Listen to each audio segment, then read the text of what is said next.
Let's take a colorful trip to Old Havana in the form of a paint color called Havana Tan by Benjamin Moore. I'm going to give you all the need-to-know information about this paint color so you can use it on your next paint project, and more importantly, I'm going to give you other colors that go really well with it, including some wall colors and some trim color options. So if that sounds awesome to you, press that like button, share this with a friend who also loves color, and let's get right into this video, this episode of Color Quickie. So I'm going to talk about this color in the context of interiors inside your home, because that's my favorite thing to talk about on this paint channel. I find paint is such a wonderful tool to revitalize a space in your home. You can completely transform the look, and more importantly, the feel, the vibe, just with a fresh coat of paint, or 2 or 3 coats, depending on what product you use. Havana Tan is from the Classics collection by Benjamin Moore, and it is definitely one of the warmer leaning neutrals that exist. It has a passive quality to it, but it doesn't feel cold and gray. It's very much a beige leaning color that you can rely on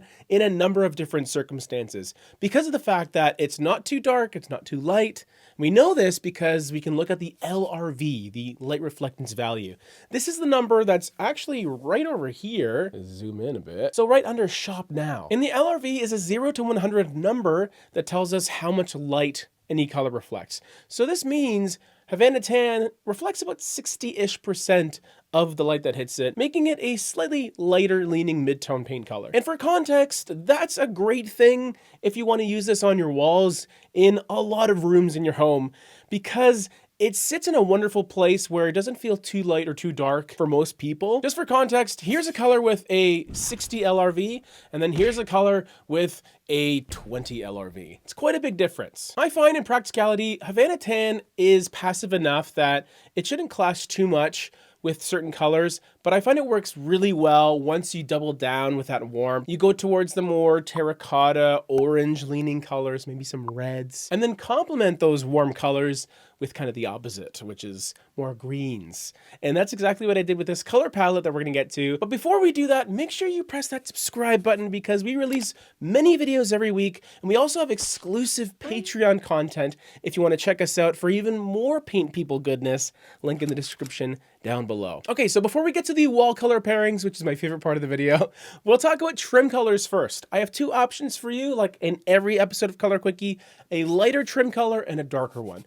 So if you're not sure what trim is, it is any of the woodwork in your room, like your baseboards, maybe your doors and your frames, crown molding if you have it, anything that's not really drywall related, that's gonna be your trim. And collector's item would be my first choice when it comes to trim colors, because of the fact that it is on the lighter side, but it also doubles down towards that slightly peachy undertone that works so well with Havana Tan. It's also a fairly light color. It has an 81, 82-ish LRV, which makes it quite a bit brighter than Havana Tan. And that's good because you want to see the difference between the two so that you have that little bit of contrast rather than having some non-specific blending happening between your walls and your trim. You want your trim to pop a little bit, and it will, but still fit in undertone-wise really, really well. Now for my second trim color option, this one is definitely on the dark side, but also a bit cooler leaning. It's very much the opposite. It's called Flint. And this, as you can see, is a really nice charcoal gray,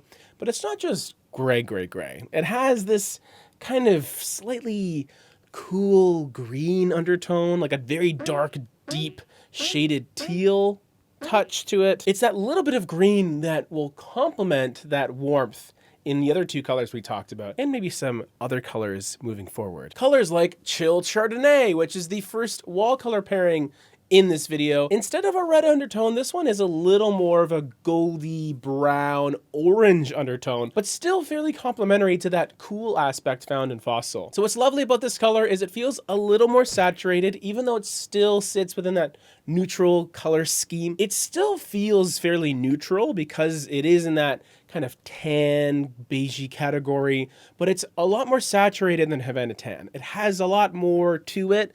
It is more purposeful. It's also a bit darker, so the depth is there. And instead of being fairly passive with its undertones, the orange aspect is pretty prominent, and I think it's wonderful how it sort of sits in this nearly neutral territory. So it can kind of do both. and kind of just blend in depending on what else is happening. Or if you have a more minimalist sort of layout and the furniture is a bit more streamlined and simplified, this paint color itself should actually stand out, being the most dynamic thing in the space. So it just depends on what you have going on in your space. Our second paint color is kind of neutral in the sense where it's not super vibrant, but it is quite a bit darker.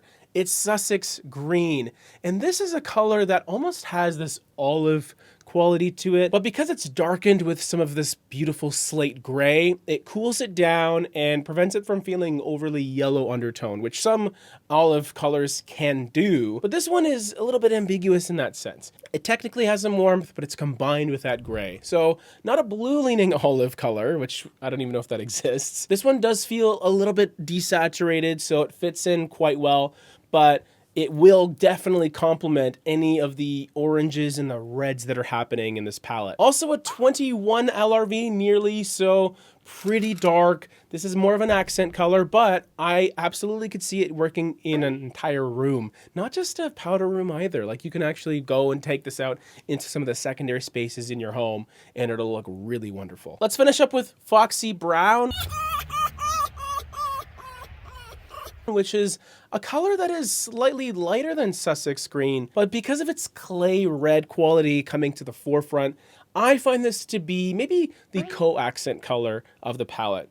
So Sussex Green is a bit darker and has more depth, but feels a little more, I guess, organic and grounded, while Foxy Brown has a little more whimsy, even though it is based on brown or a darker beige color, but it is colored with that red aspect, which makes it a little more unique and fun and maybe polarizing depending on who you're talking to. The good thing about it having that 31 LRV means it's not overly dark, so that gives you a little more flexibility in terms of where you could use it. It's not going to spook people off because it's too dark. It is on the darker side of mid-tone, I would say. Don't be afraid to use it. Just make sure you test it out though before you do. Here's the palette all together.